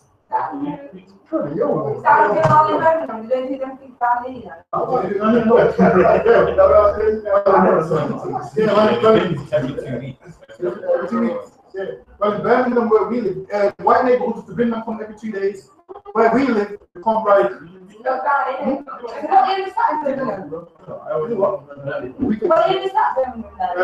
Like Hamza, sometimes there's a big strike. Good area in Birmingham. Little Aspen, Sutton Coldfield. To be fair, to be fair, yeah. So Little Aspen, Sutton Coldfield. But obviously, we don't really go there because there's nothing there. Putting that in, to be fair, being black, you probably won't even come up when you sat enough to tell you the truth. You sat enough, probably won't even let you put it into the less the home is worth, even more, even when researchers control the age, social class, household structure, and so wherever black people live, depends the value of the houses that I'm going. A 2007 study of George Washington University sociology professor Gregory D. Squires comment on why most whites avoid racially diverse neighborhoods. So to avoid racially diverse neighborhoods, meaning white people don't want to live amongst any other race. Evidence indicates that it is the presence of blacks. It is the what? The presence of blacks. Meaning white people don't want to live by blacks. And not just the neighborhood. Not just the neighborhood. It's not that white people don't want to live in Handsworth. The reason they don't live there is because there's too much blacks there. I'm not even from Nottingham, but I know I was in Nottingham. Redford, Allstate. Yes, yeah, Redford. I heard that they were gentrifying gentrifying, cleaning up, getting rid of black folks from Handsworth. Yeah, the way they clean it up is to send most of the young ones to jail and most of the old ones just move out and move other people in. That's what they're kind of doing now. So now you still see black people, not as much as you would 10 years ago. What kind of people are? Look like everybody. So the conditions often associated with black neighborhoods, banned school, high crime. The account of the white aversion in such areas. In one survey, whites reported that they would be unlikely to purchase a home that met their requirements in terms of price, number of rooms, and housing characteristics in a neighborhood with good schools and low crime rates. If there is a substantial representation of African Americans. Basically, this was a.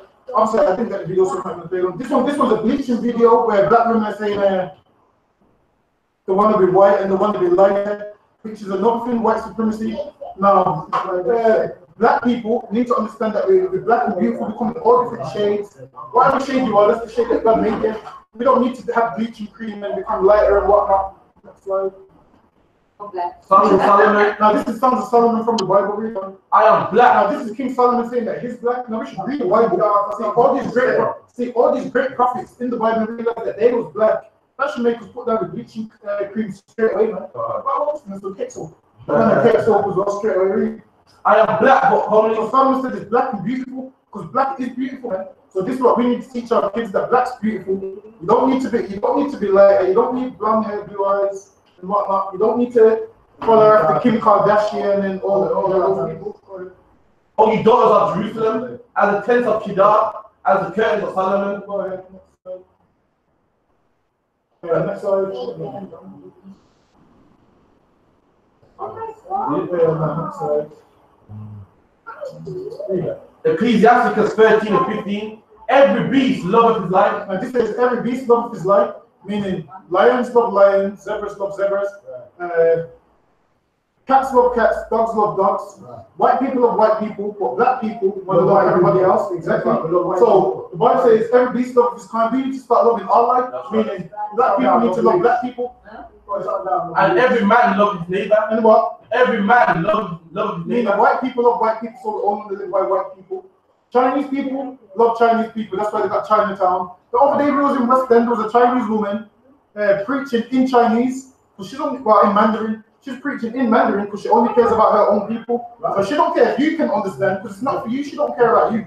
So she loves her life, white people love their life. What's wrong with us loving our life? What's wrong with black men loving black men and black women loving black women? What's wrong with us loving our own nation? Ain't nothing wrong with that. We'll get a lot done if we love our nation and came together. Wrong with that. But all flesh consorteth according to kind. There's all flesh consorteth according to kind. Meaning you meant to be with whatever's the same as you. And the man will cleave to his life. And a man will what? Cleave to his life. A man should cleave to his life, man. Meaning a black man should cleave to a black woman. Shouldn't be no black man cleaving to a white woman. No black woman cleaving to a white man. Look at that. What fellowship have the wolf with the lamb? Says what fellowship have the wolf with the lamb? What fellowship does the black man have with white women? There should be none. So the sinner with the godly. What agreement is there between the hyena and the dog? What agreement is there with these two animals? They're not agreed. They're two different kinds. Meaning also white people are two different kinds. Alright. Black boys are betrayed by racist school system. So it says black boys are betrayed by the racist school system. This is in the Guardian. Not a lot of people know this, that black kids are betrayed in school by the system. The system set up to keep black kids down. Black school boys have been betrayed by the education department. Black kids have been betrayed by the education system. for almost half a century. Almost half a century. Black kids have been betrayed for almost half a century, which is about 25 years ago. And are struggling to overcome racism. And struggling to overcome racism from many of their own teachers, according to the damning new report. So this right here is letting you know that most of the teachers in the schools are racist. Yeah, we know that. Not a lot of black people know this. Members of the Influential Education Commission say the failure of the school system and individuals within it to be successfully engaged with students of African Caribbean origin has severely hindered them and contributed to massive underachievement. Now they make out like black kids underachieve because we just don't understand everything. Not realizing the teachers are racist and don't put as much effort into black kids as to do the white kids. So this is why, obviously, if the teaching white kids are not teaching us, we're going to be underachieving for. Last year, 70% of African Caribbean boys in London left school with fewer than 5 or more GCSEs. I mean, left school with fewer than 5 or more GCSEs. Because the school ain't teaching black kids nothing that's white. At the top grades of A to C or equivalent, while African Caribbean men are the least likely of any group to have a degree. What? Any group to have a degree. So I said, what did I say? Afro-Caribbean. We're less than likely. Yeah, we're less than likely to have a degree. Why is that? Because obviously there's something up with the curriculum system. Obviously, it's not teaching us how to teaching everybody else. And this is why it takes us to teach our kids at home. At school, just understand when you send your kids to school, they're not really learning that much. So it's up to you to teach them, because we underachieve because the teachers ain't got no time for us. But obviously, they can't just blatantly say, oh, I can't be asked to teach it.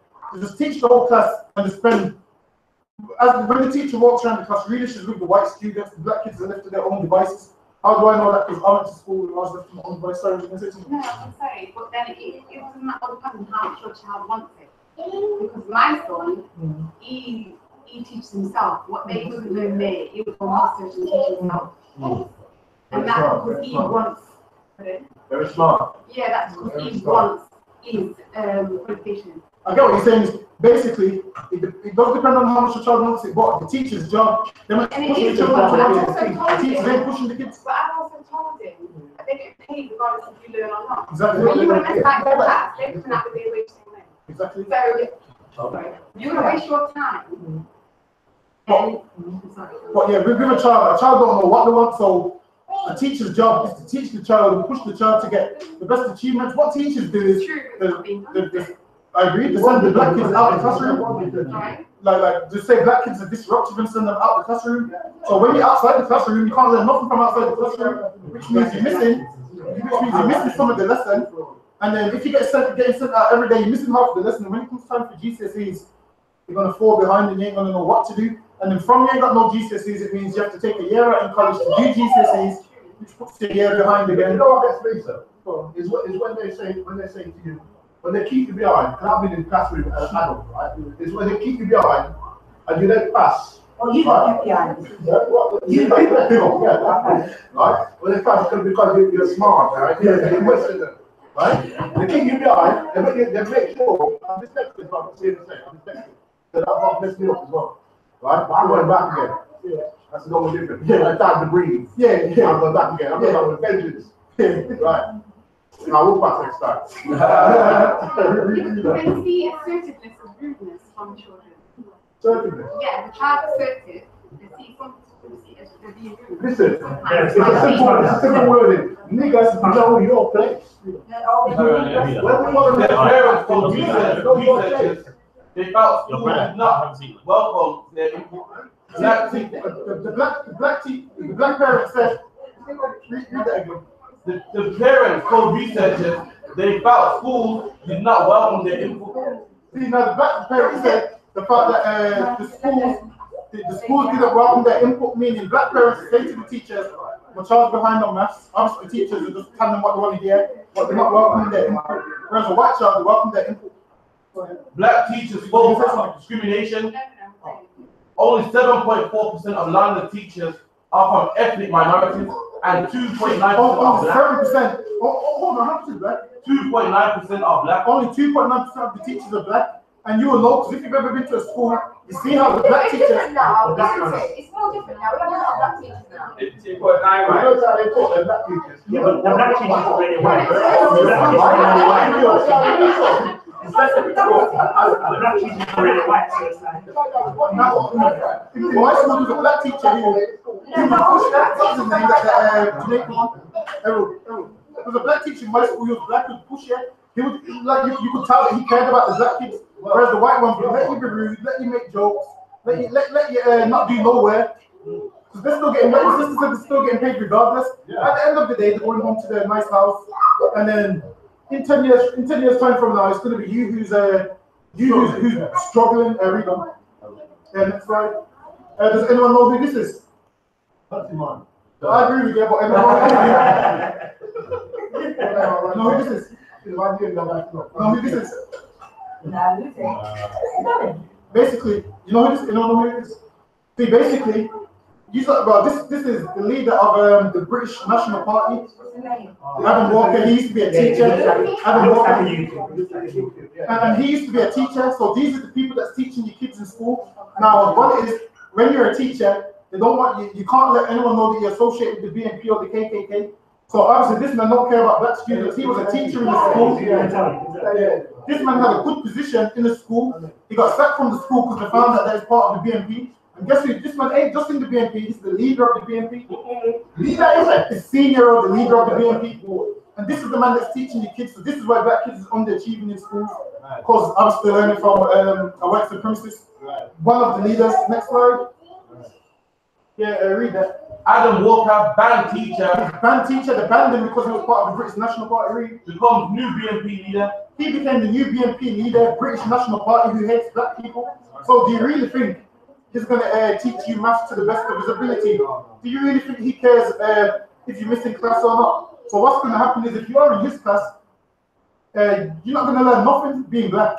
He only cares about his people. He's not going to teach you to a level to where you're going to go to Oxford Uni and then you're going to do good in life. He wants you to fail in life because he's part of the BNP.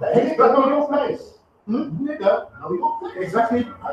And he's part of the BNP and he's in schools. Now, we could be seeing this man every time we drop our kids off to school. You just wouldn't know if they're in the BNP because they kind of keep it quiet because they don't want it to jeopardize their job. So they just come to where, get their money and put their money where their heart is, which is into the BNP and into all their white supremacist stuff. So they're going to teach your kid to Oxford level for him to get a graduate degree and get a good job where he can have a family and they start doing good. And his job is to make sure your kid fails, your kid leaves school with no GCSEs. His job is to make sure your kid leaves school with no GCSEs. So what happens? Then your kid has to start selling drugs to survive. Then what happens once your kid starts selling drugs? The police arrest your child. It's like a big circle. The whole system goes around. This is how it goes. Black people sell drugs. Then we pay our tax money pays the police to arrest us. Then when we get arrested, we pay a solicitor to represent us. Then after that, we pay the judge to take us to trial. Then after that, we in prison doing free prison labor, and we come out of jail and it just goes around again. So most black people's life is sell drugs, police. So they put drugs in our neighborhood. Yeah, so white supremacy is putting drugs in our neighborhood so we can sell it, so we can keep this wheel rolling. Because if we stop committing crime, police wouldn't get paid, lawyers wouldn't get paid. Have you noticed all your solicitors and lawyers come with a nice briefcase in the Mercedes and whatnot? The reason they've got that Mercedes is of the crimes of black people that they get paid to represent. Now, if we stop committing crimes, police wouldn't be in a job, the solicitor wouldn't be in a job, the judge wouldn't be in a job, and there would be nobody running the prisons would have to close down. So this whole system runs on the back of us, and this whole white supremacy starts from primary school, whereas you fall behind from primary school. So when you leave school, you're forced to sell drugs, and then it goes round in a circle. It went round from our time, our parents' time, it's going around from these kids' time, that you're pushed into a system where the only way to survive is you have to do something illegal, which they know you're going to have to do, and then you get thrown in jail. So in this system, so how can we complain about something what we put ourselves in? The Bible says do not walk in the counsel of the ungodly. Right. So if you walk in the counsel and put your children in the counsel of the ungodly, then you put yourself in that system. How can we stand and then complain about a system that we put ourselves in? But most people don't know the Bible. That's the problem. Most people don't know the Bible. And most people. But even those that do know the Bible, these children are still in the system of the ungodly. No, yeah. I get what you're saying. So This system is very ungodly. complaining about a system that you put yourself in. This system is very ungodly, and this is what white supremacists do. They put us in a trap. That's it. They put us in a. Yeah, but people. They put us in a trap. So what it is, yeah, we blaming black people for black people's problem, and really the white man is the sole cause of all our problems. No, we are our problems as well, because we know that you should not put yourself in the counsel of the ungodly, and we do that, then we've already gone against the word of the Most High. Yes, we do. It's only warned us. Do not put yourself in the counsel of the ungodly. So when you start putting your children into that, you place your children into the hands of the devil. Exactly. So that means we've done it ourselves. And this is why it's time for us to take our children out of the hands of the devil. And also the next thing is, like my grandparents love white Jesus. They love white Jesus. They had pictures of him all over the house. Now my grandma used to be, because she came from Jamaica, white people was looked at as something great. You couldn't speak bad about the Queen or nothing. So when you grow up that way, my mom grew up that way, Christian church, going church and whatnot. Now our forefathers, they went into a system, and we born into a system, so we don't know right from wrong. Only now we're finding out.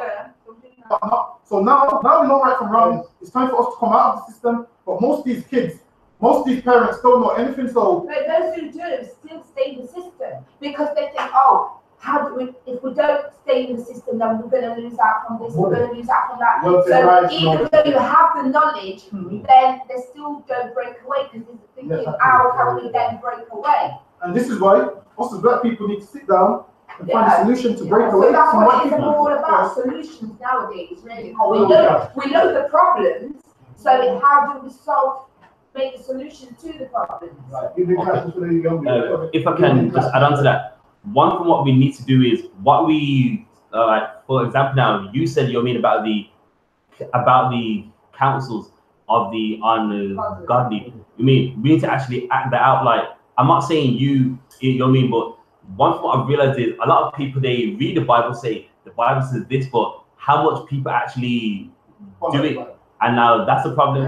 If you were to actually do what we read, then like a lot of us wouldn't get locked up for the things that we do, but because of Christianity, they've set this thing up. Yes, God loves me no matter what. I can do what I want. So yeah, they'll read it. The Bible doesn't say you can do what you want. It don't say that, but I'm just saying that if you look at like Jehovah's Witness, Seventh-day Adventists, that's the concept that they have, even though it's not in the Bible. So they do, because like, for example, they don't believe they can do what they want. They feel that, like, what you say, when you say do you want, that would forgiveness is something you mean. Yeah, that's right. So like now, I can do whatever I want, and God gives me a second chance. That's always the mentality I have.